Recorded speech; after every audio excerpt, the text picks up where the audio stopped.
จะเล่าเป็นเทระประวัติและชีวประวัตินะครับ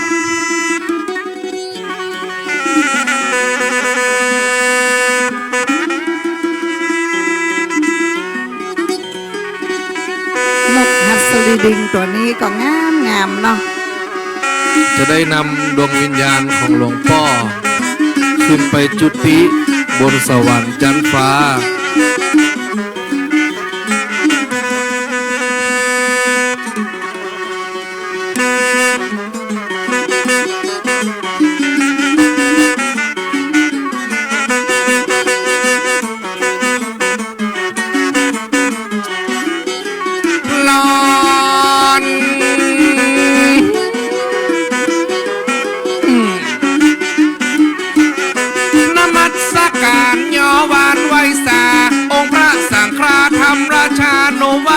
สมปาดจากซอจะขอเล่าประวัติแต่งมาหลวบลัดกัวบทรัดละกั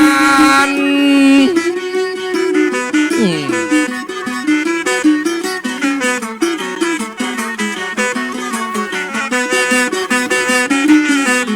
น้อมไว้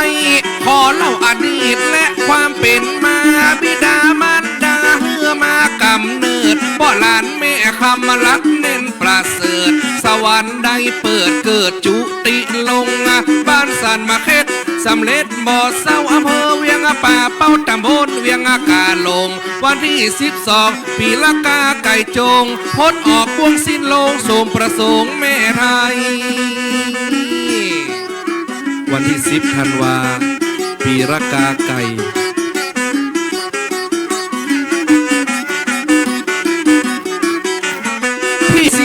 ว่าเกิดมามีบุญวันรัฐธรรมนูญเถิดทูลถวาย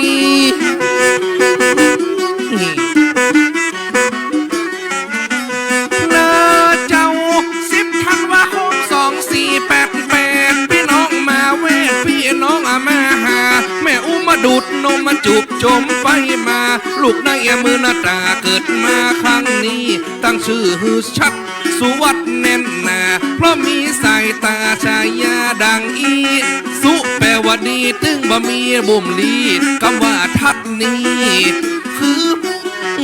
สุทัดลักแน่นดีกว่าเดินไปทางหน้าเก่งกาสับมองป้อนหลานแม่คำช่วยกันประคองได้มื่นตามองให้ห้องในดงเกิดจากบ้านป่าบ้านดงพ่อเวียงกาลงเป็นตรงเป็นป่านี่และนาฟ้าจะลงสุแปลว่าดีทัศนะแปลว่ามองอย่างกว้างไกลเจ้า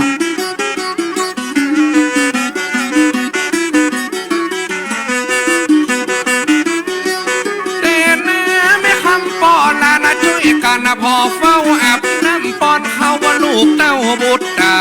สอนหือตั้งใครจนใหญ่ขึ้นมาจิ้นป่าแม่หามาป้อนจะนานการนายเลี้ยงลูกพ่อใจพ่อบ่ได้พักผ่อนนี่แหละนะจะฮอนอ๋อเป็นลูกพ่อหลานแม่คำแม่นละครับบ้านสันมาเค็ดเวียงป่าเป้าเนาะเวียงกะหลงแม่นละครับ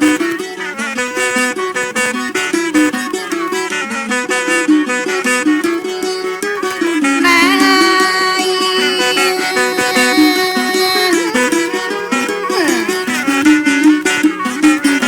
เด็กชายสุทัศน์ลักเน้นเกิดมาแม่คำมารดารักษาใหญ่หินบะฮือกัดมัดบะฮือไตแม่เอาใจใส่ลูกได้หลายปี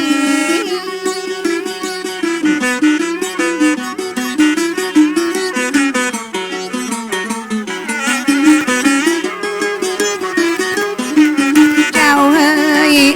ปะกองว่าเพิ่ง7 ปีแล้วจะต้องได้มีการเฮียนเขียนแอนเฮียนประถม1ก็ตึงได้ผ่าน2 3 4นั้น เป็นขั้นจบมาในปีพศ2501บ้านสันมาเข็ดสำเร็จหันษาได้มีการบวชการบรรพชาสุทัศน์เข้ามาบวชเป็นเนนน้อย โอ้บวชเมื่อปีอย่างก็ ปี 2501 2501 เข้ามาศึกษาธรรมวินัยพอมีจิตใจให้ห่มผ้าเหลือง ใครเป็นอุปชฌาย์เฮ้อบ่หูเนาะ นาเจ้าพระทศีมาวัดสันมักเข็ดพระครูน้องเป็ดสำเร็จกะเก่งพระครูยติวัดวิมลหรือบุญเป่งท่านได้รีบเล่งอันนี้ติงตอนนั้นพระอุปชฌาย์ได้มาสั่งสอนลักพระบวรแน่นอนเมื่ออันอดีตเจ้าคณะอำเภอเป็นจานท่านเป็นพระอุป่าชากำนันถึง20 ปีเข้ามาควายคบอุปสมบทกำหนดมาหาในวันที่10 กรกฎาคม08 นั้นกาติวัดพระแก้วพระวุฒิวงศ์วิวัฒน์กาเป็นอุปชฌาย์เสียงดังมาแววแววนี้และนามาเป็นน้ำแล้ว ตอนนั้นพระพุทธิวงศ์วิวัฒน์เป็นเจ้าอาวาสวัดพระแก้วครับ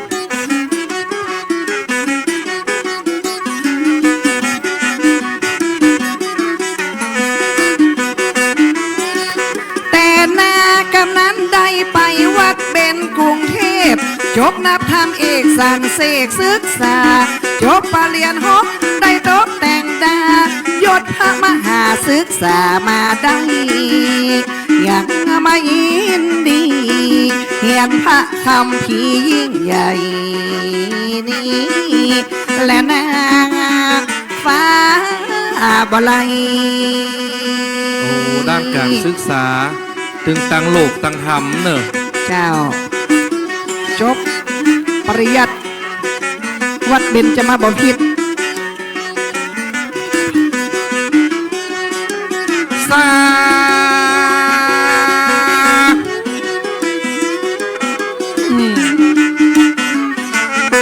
นับตั้งแต่นั้นก็ได้เพียรศึกษาพญาปัญญานี่ก็แต่งคิด จบจากวัดเบญจมาบ่ผิดกำนั้นก็ปิกไหวคิดหลังหัน เอาลูกวัดเบญกับพิกมากะ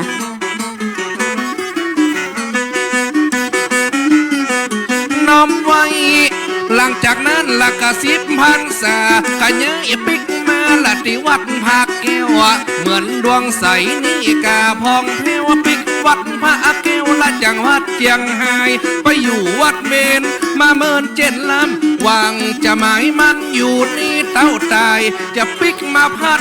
ธนาเจียงไฮ้โจรสีบำไว้ถึงเต้าบะเดวนี้ โอ้ยตั้งใจมาพัฒนาจังหวัดเชียงรายพระพุทธศาสนาบ้านเฮาจะรุ่งเรืองเนาะ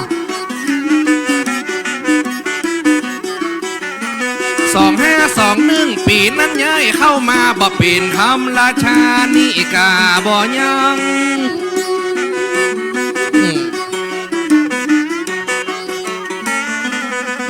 ย้ายเข้าตอนนั้นเป็นตุ้งเจ้า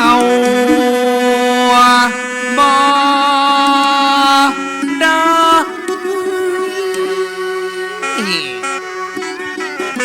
นมัสการอาจารย์ท่านเจ้าตนแก่ตนเฮาญาติโยมวงศาวันนี้มาฟังอาจารย์สอนล้านนาลำดับลำดาละประวัติท่านเจ้าว่าลูกจากบ้านเบญมาอยู่เชียงรายจะเป็นจะได้ตั้งไปกะตั้งเก่าจีอะไรเนาะ ตอนยันย้ายมาเป็นรองเจ้าอาวาสจิตใจสะอาดเก่งกาจแน่นหนาอบรมหมู่พระศึกษากำนันปิกมาเป็นรองเจ้าอาวาสเมื่อปี2521มันอะยังมาเน็ตนี่กาคันนะก ำนั้นได้เลื่อนเป็นเจ้าอาวาสจิตใจสะอาดไป เป็นเจ้าวัดพศอย่างเจ้า 8 เมษายน 2530มาออกหัวคิดถึงบ่มีปัญหาเป็นเจ้าอาวาสวัดพระแก้วนันกาอบรมศึกษาสามเณรใหญ่น้อยทำหน้าที่ก็ดึงสมใจอันนี้ปอดใจจะเล่าไข่เรียบร้อยนี่อันแหละน้อง เป็นว่าได้มาก็อยู่วัดละพระแก้วยังมาใส่พองแก้วเสียเป็นนักเป็นนาเป็นเจ้าอาวาสสามารถผ่านมาพศ2530หลังจากนั้นก็ได้พัฒนางานวัดงานวาเปิ้นก็ได้จับยิบเป็นว่า25กับอันที่30เหมือนดังปอนติบมาลงมา ก่อนหน้านั้นปี 2523เปิดก็ได้เป็นรองเจ้าคณะจังหวัดละ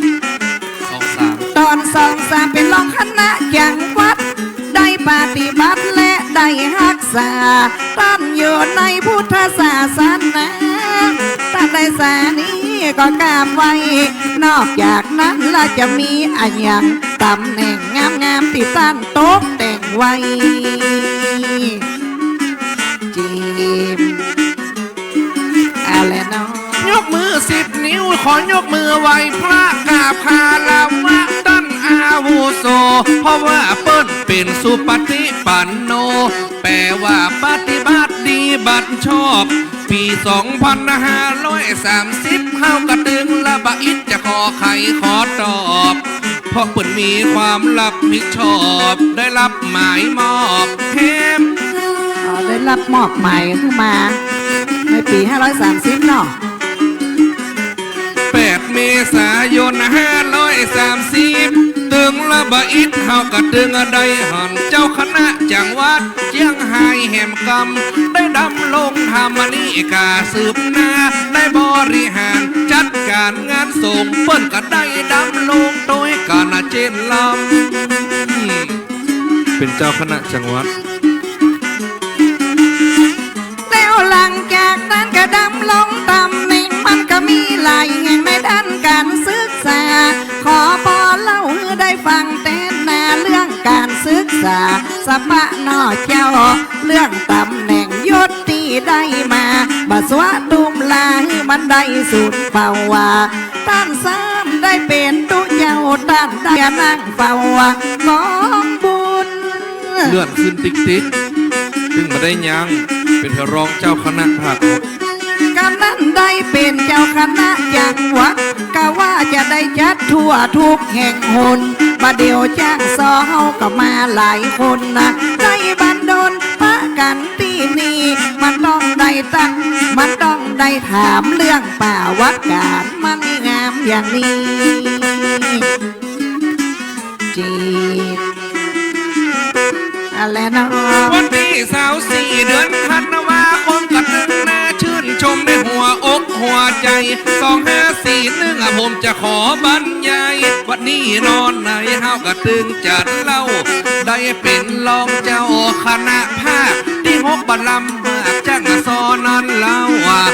กำเดียวผมจะขอเล่าบัดมันเป็นตุเจ้าวาโต อ๋อได้เป็นรองเจ้าคณะภาคมุกเหรอ รองเจ้าคณะ อ๋อ ภาค เริ่มสตาร์ทแล้วเนาะ สตาร์ทจากรองเจ้าคณะภาคถึงมาลำบากกระทั่วทุกกระแห่งหนกำนั้นย้ายมากู้หัวตัวคนมิถุนายน50ว่าอันได้รับตำแหน่งเจ้าคณะภาค6ใจตึงบัดตกอย่างมางามเจนลำนี่ตำแหน่งสูงสุดละเจ้าคณะภาค6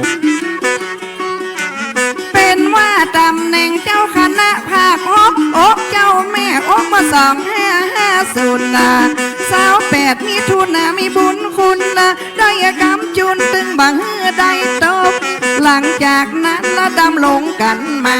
คณะสถาเปิดว่าภาค6ประเดี๋ยวจ้างซอตึงบังเฮือได้ตบคำว่าภาค6มันมีภาคไหนจังใดภาค6นี่มีจังหวัดอย่างพะลัม ปิ้นว่าภาคหกแล้วเฮาก็ว่าภาคหกอกเจ้าแม่อกเปิ้นจัดกะ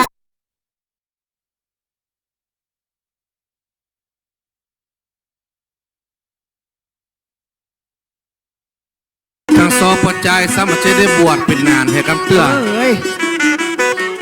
อะไรเนาะ ได้บริหารด้านสั่งค่ากิจตึงบ่เฮือได้อินบ่เฮือมีปัญหา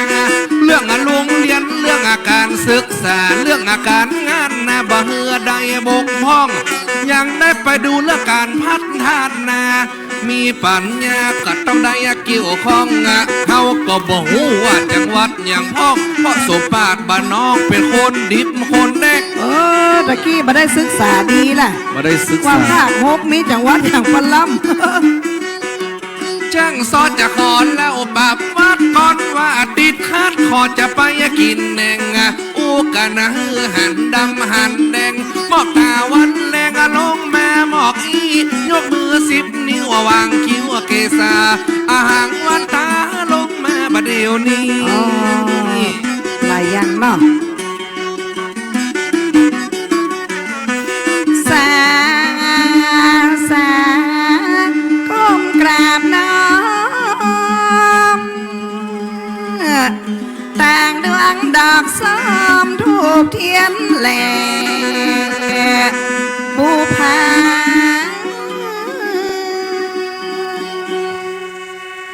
มาเล่าประวัติพระธรรมนุวัฒนารา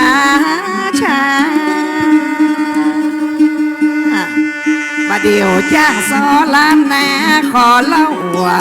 สักหน่อยทำราชานุวัฒนานี่นะ